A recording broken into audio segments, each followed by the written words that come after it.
Welcome to the Prioritize You podcast, your go-to for connection and support in your journey of prioritizing your health in the chaos of motherhood. I'm your host, Brittany, health, fitness, and nutrition coach and mom of 3. I've navigated the depths of postpartum challenges, and through personal experience and 15 years of professional experience as a health and fitness coach, I was able to develop practical systems and frameworks to not only stay afloat, but to thrive physically and mentally. It's called the Prioritize You method. Say farewell to the pressures of perfection and restrictive routines. No more guilt, no more rigid regimens, no more burpees, just a compassionate space where self-love and sustainable practices are the goal. It's time to rediscover your energy, enthusiasm, and confidence as you take on the most kind and gentle journey of prioritizing you. Let's do this. I'm right here with you, promise.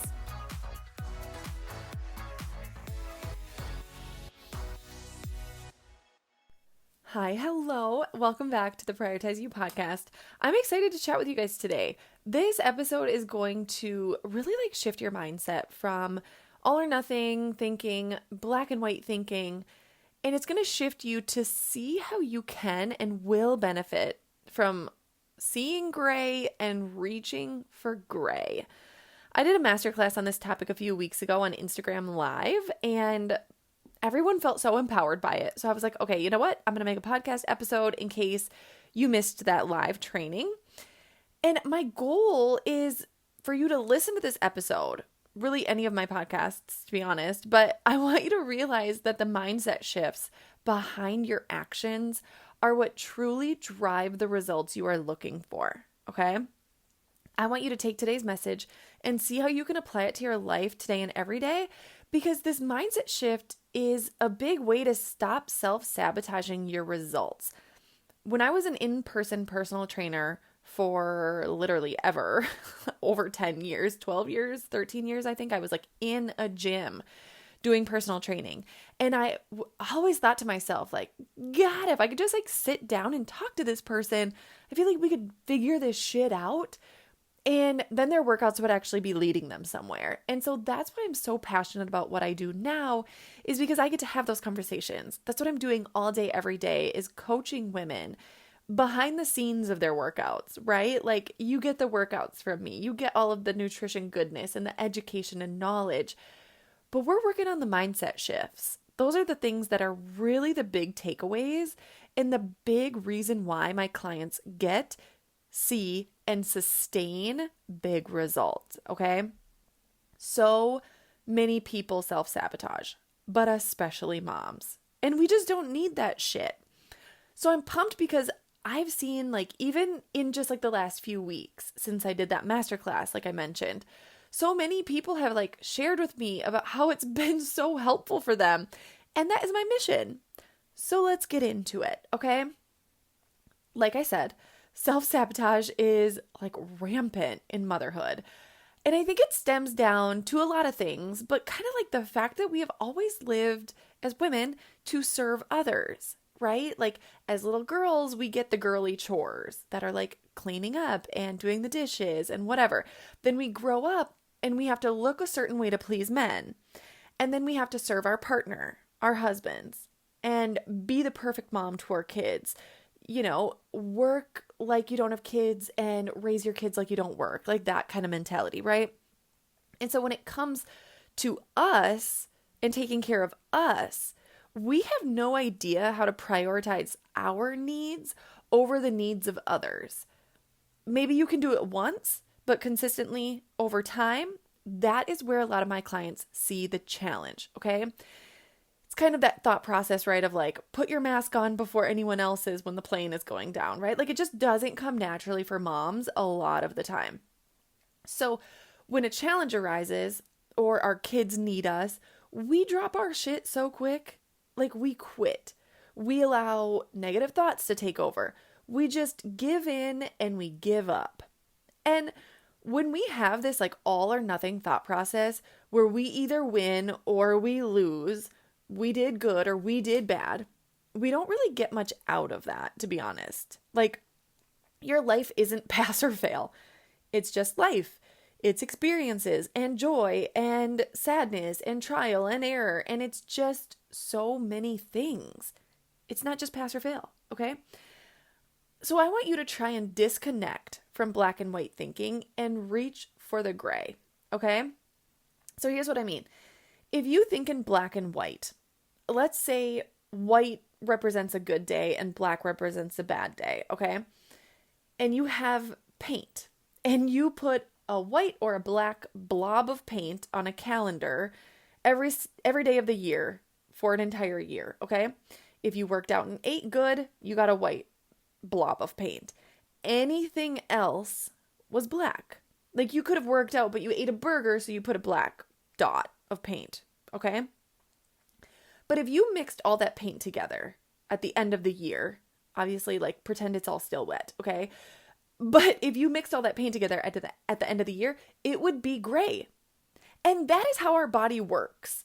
Like our body doesn't have a tally system. It doesn't say like, oh, you had a white day 5 days and 2 black days. You will lose weight and lower your A1C and get stronger. Go you. Like, no, that's not how it works.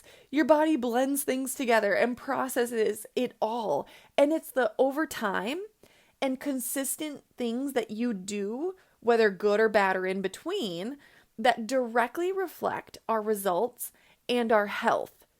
So if it is going to be gray anyways, why don't we just fucking aim for gray? Why don't we stop expecting perfection? We know perfection doesn't even exist. Like that is literally striving for something out of reach. You are already setting yourself up for failure. The goal is not real. The perfect version of you in your head doesn't even exist. Like again, it's not real. So let's not try to reach for a version of you that isn't real. It's unobtainable. And like, that's not a bad thing. That means you're a human. Let's reach for the version of you who is just taking care of herself and making choices daily that aligns with your values and your vision and your intentions for yourself and your life and your health. Okay? So if you are a black and white thinker, to expect yourself to completely change how you think is really unreasonable, okay? So we're just going to kind of break it down into a simpler version of what you're doing now. So if you are quantifying your black and white right now as like a whole day, right? Of like, I had a good day or I had a bad day. Let's just break it down to like morning, afternoon, evening. Or hourly, if you're able to go that far, or even like action wise, okay? No matter what, when you rub all the black and white dots together, which again is what our body does with our actions, you still get gray. It could be a dark gray, it could be a light gray, but you're getting gray, okay? But maybe you say, hey, I did my morning routine, white blob of paint. I ate a cake pop for breakfast. Nutrition aspect of that was black, but I fucking enjoyed the shit out of it. So we're going with a little bit of a white blob too. Hit my workout, white. Didn't stand up from my desk for 5 hours straight because I blacked out while I was working. Black. Like, you see what I mean here? We're kind of taking it chunk by chunk. And this is big, we are expecting that some stuff, you'll kill it. And other stuff will not be as great. And that is okay. It is normal. Like, it is literally so fucking normal. And it's actually what we want, okay? You want there to be things and times in your day that aren't exceptionally healthy. Because there are likely things in your life that bring you joy that aren't exceptionally healthy. And as long as it isn't dangerous or fucking stupid, then do things that you love and bring you joy. Because doing things that you love and that bring you joy, in the end, are healthy. You want to know what's not healthy? Restriction, okay? You want to know what's not healthy? Feeling guilty all the time, okay? Black and white thinking, not healthy for us, okay? So here's one thing. I love pumpkin bars so much. And for me, just the way that I'm built, I want equal parts pumpkin cake and cream cheese frosting, okay? And you know what? I feel zero guilt when I eat that because I don't eat every meal like that. It's not going to be this one pumpkin cake that sets me back in my goals. Like, no. It is compounded efforts. And it's our compounded efforts that need like laxity and it needs flexibility because anything too rigid is not good for us. You see what I'm saying? So I want you to think about this. For you today, how could you reach for gray? I had a client once that we had to schedule in a day off from going to the gym. Because if she didn't have like workout or cardio or whatever, if she didn't like have that on her schedule, she was clearly very type A because she liked to cross it off her list. But if she didn't have it on her schedule, she felt like she was a failure. She just felt like if she missed anything, she was a failure. And so we put rest day, do nothing. We had to put that like on her schedule. And we had to do a lot of work to like reprogram her brain to realize that she needed the gray of taking a day off. And who knew, by the way, she saw better results when we took time off to rest and recover. Weird, you know? But that's what worked for her. I had another client once that was going to her baby niece's birthday party. Okay, her baby niece was turning 1, and she didn't feel like she could eat the cake for her baby niece's 1-year-old birthday party. She felt like it wasn't good. And I was like, oh, do you not like cake? And she was like, oh my God, no, I love cake, but I know it's like super full of sugar, you know? So we talked about how she doesn't eat cake every day. She could prioritize some protein before she went so she didn't like binge on the cake when she got there, right? Like she could have, you know, like a responsible slice. But we talked about like how she really did want to eat the cake with her niece. She didn't want to skip that. And wouldn't you know, she enjoyed herself so much and she felt empowered to eat the slice of cake with zero guilt, which allowed her to not only enjoy it more, to enjoy the taste, the flavor, all of that, but she was actually really present in the moment too. Versus like eating the cake and trying not to let anyone see or saying like, oh, I know I shouldn't be doing this. Oh, I'm so bad. Like, no, you're not. That's disgusting. Like, you're a human being who likes cake just like every fucking one else. You know what I mean? So yeah, like how could you see gray? How could you reach for gray today? For me personally, I am planning on making those pumpkin bars that I was just referring to a minute ago.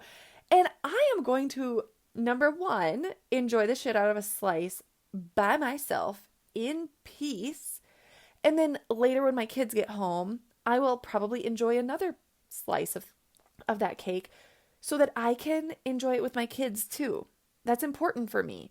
For them to see me like enjoying cake and knowing that like, oh yeah, this isn't like, oh, we're not being bad. Like, no, we're just living life and everybody enjoys pumpkin bars. Okay. So I hope that this kind of gives you a mindset shift around black and white thinking and gives you some insight into how you can adapt that mindset to work in your favor.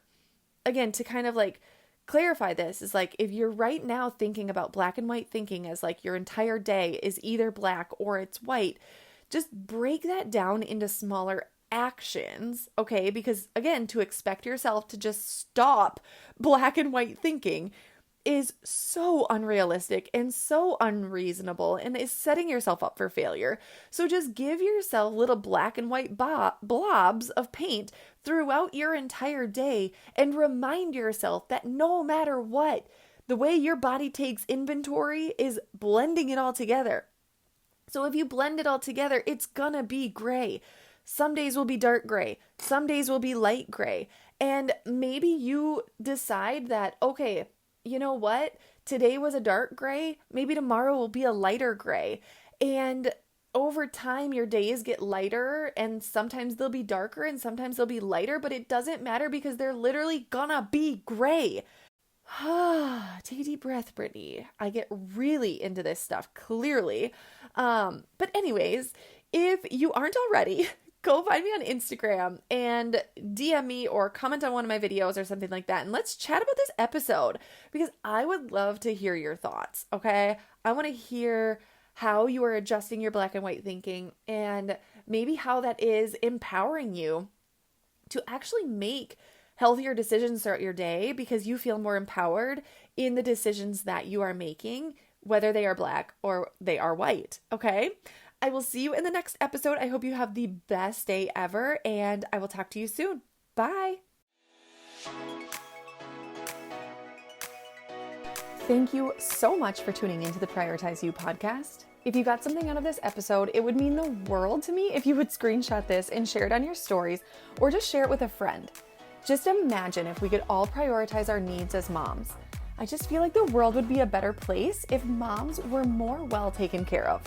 And if you feel like, oh my God, Brittany, I need support like right now, I get it and I've got you. Go to my website and fill out the coaching application and let's get this process started. All right, I'll see you all on my Instagram between episodes. I'd love to hear from you. So send me a DM and let's chat about how you can start to prioritize you. And maybe I'll just create an episode around any questions that you might have. You can also leave a rating and review on iTunes. It really helps me get this message out there and connect with more moms who are in this same position as us. Thank you again, and I'll see you in the next episode.